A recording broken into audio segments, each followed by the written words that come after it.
What is going on, everybody? And today, I've decided to do something a little bit different.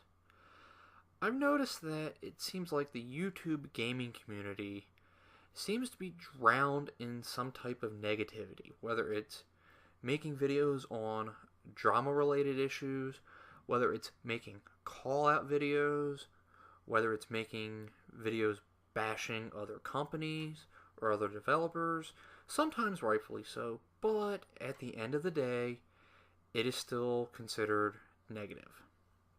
Well, I think it's about time that we inject some positivity into the community, and you know what?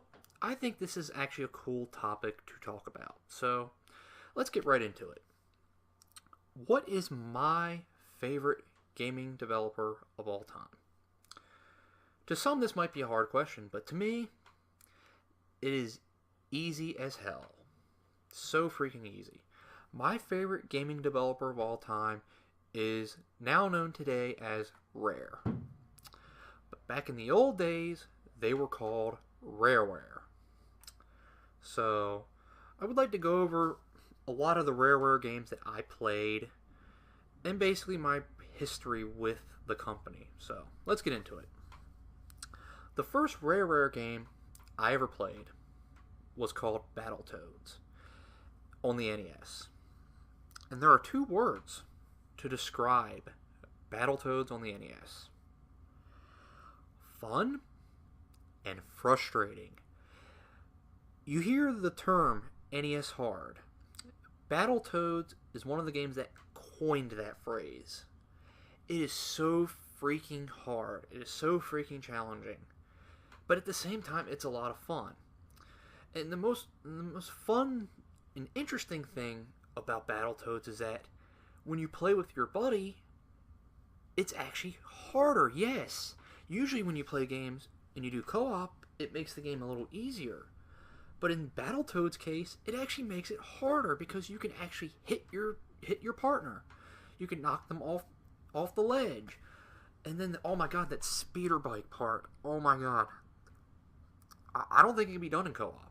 I really don't think it can be done in co-op. I'm not saying it hasn't been done. I just don't think it can because that's hard enough when you do it by yourself. I can't imagine trying to do it in co-op. But this game is still fun. The graphics were great for the time. The controls are really fluid. The art style is great. It's a really good game. It's just insanely freaking hard.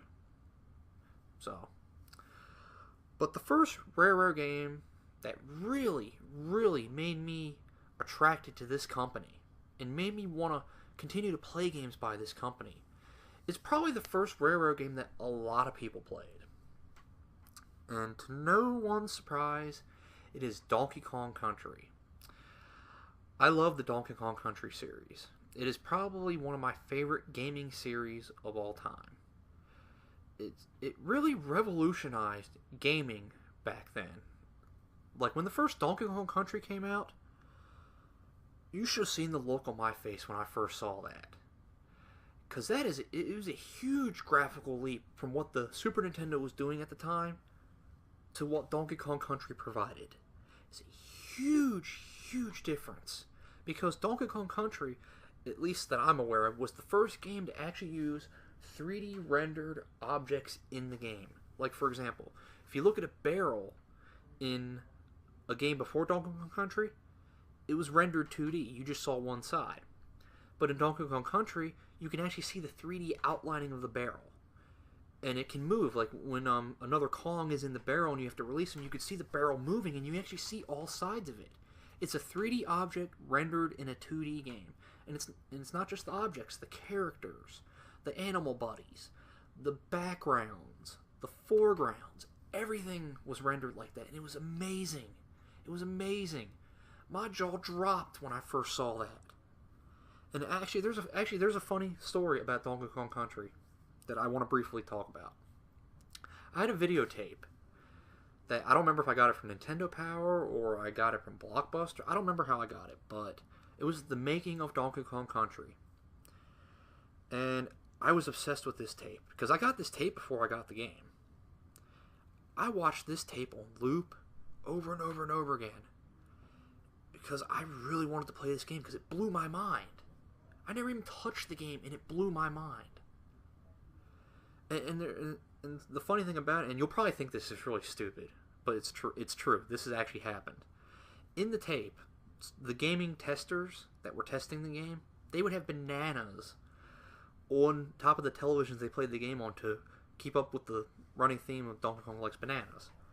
I used to do that. I would take a banana. I would try to find a banana somewhere in the house, and I would put it on the top of my television when I watched that tape. I know, it's really stupid, but I did. I was obsessed. And then I played the game, and my mind was blown. And to this day, I can play that game in any of the games from the series. And just, it never gets old. It's one of those games that stands the test of time. And I actually recently put a playthrough up of Donkey Kong Country on this channel if you'd like to check it out. And if you haven't checked it out yet, the game at all, I find a way to do so, because it is some of the best platforming games that have ever been made, in my opinion. So I was wondering what Rare would do when they jumped to the Nintendo 64. And they still delivered in a big way. They did not stop. Actually, as a matter of fact, one of their first games for the Nintendo 64 was a game you probably heard of. It was called GoldenEye 007. Now, a lot of people don't know this. GoldenEye 007 was developed by Rareware. You wouldn't think it was, because at the time, Rareware was only known for Donkey Kong Country, a platformer. So going from a platformer all the way to a first-person shooter, to me, that's amazing. And they still pulled it off. GoldenEye, while the game doesn't hold up today at all, the memories that I have of playing with my brother, other friends, family members, playing multiplayer in that game was just so much goddamn fun.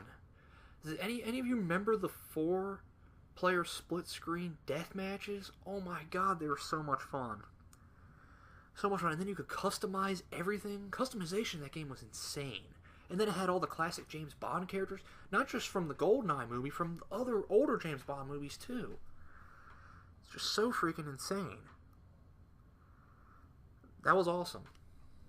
I really love that game. It's unfortunate the game doesn't really stand up today, in my opinion, but the memories will still live on. So, we talk about platformers, first-person shooter. Let's get into racing. Yes, Rareware made a racer. It was called Diddy Kong Racing. It was basically another Mario Kart-esque game on the Nintendo 64, just with a different Nintendo character. But guess what? I'm about to probably blow some people's minds and make people say, what the hell are you talking about? I think Diddy Kong Racing was better than Mario Kart 64. Yes, I think that game was a lot better. First off, it actually had a story, which a lot of racers don't have, which I thought was pretty cool. It had different vehicle choices. Yes, before Mario Kart implemented different vehicles, Diddy Kong Racing did it first. It had your standard kart racers. It had hovercrafts. It had airplanes. Excuse me. And you could pick whatever vehicle you wanted to race in. And and everyone didn't have to be in the same type of vehicle. You could have some people in airplanes. You could have some people in hovercrafts. You could have some people in race cars. It was just so much fun. And then all the tracks were very varied. And then it had lots of cool side quests that I actually wanted to complete because there was unlockable characters. Mario Kart had none of this. Mario Kart was just your standard, just racing game. Just, you had your Grand Prix and then Versus, and it had battle mode, but actually Diddy Kong Racing had battle mode too. Basically, in my opinion, Diddy Kong Racing had everything Mario Kart had, and it added a lot more. So, that was a great game. That was a great game. But, Rareware wasn't done with the platforming genre. No, they weren't. They made another platformer, and that platformer, in my opinion, happens to be their best work to date. I'm talking about Banjo-Kazooie. I love Banjo-Kazooie so goddamn much. I love it so much, I play it once every year. I play through it. The game never gets old, never gets tiring. I have a playthrough of that up on this channel too if you want to check it out. And I love everything about this game. I love the characters. I love the dialogue. I mean, every time I play through this game, it seems like the dialogue for Gruntilda changes. That's what it seems like to me. It's like they put so much dialogue into some of these characters that they say something different. Not with most. It's mostly with Gruntilda. A lot of the characters usually say the same stuff, but I think the dialogue is great. The graphics are great. The controls are great. The worlds are very varied. You have several different elements. I love that game. That game is one of my favorite games of all time. And the sequel, Banjo-Tooie, is really good as well. I don't think it's as good as Banjo-Kazooie, but it's still a damn good game too. Still a damn good game. But they weren't done with platforming. Nope, they made another platformer that I really liked. Donkey Kong 64. Now, a lot of people didn't really care for this because it was such a different game from what they were used to with Donkey Kong, which is Donkey Kong Country.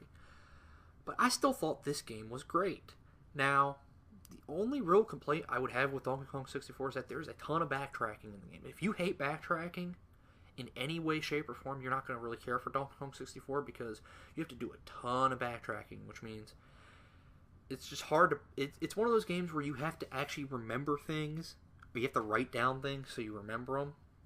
Like, oh, I learned this move later on in the game. Now I got to go back to an earlier world and use that move to get something now. There's things like that. From start to finish in that game, you have to backtrack. But I still enjoyed the game. I enjoyed collecting things. I liked the hub world. I liked the music. Another thing about Rareware is that the music in almost all their games is phenomenal. The composer is Grant Kirkhope.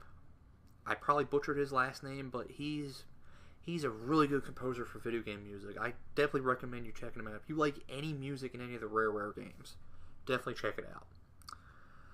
Two Rareware games that I unfortunately missed out on Nintendo 64 were Jet Force Gemini and Perfect Dark. They weren't on my radar at the time for whatever reason. The only news source I had back then was Nintendo Power because I didn't have a computer.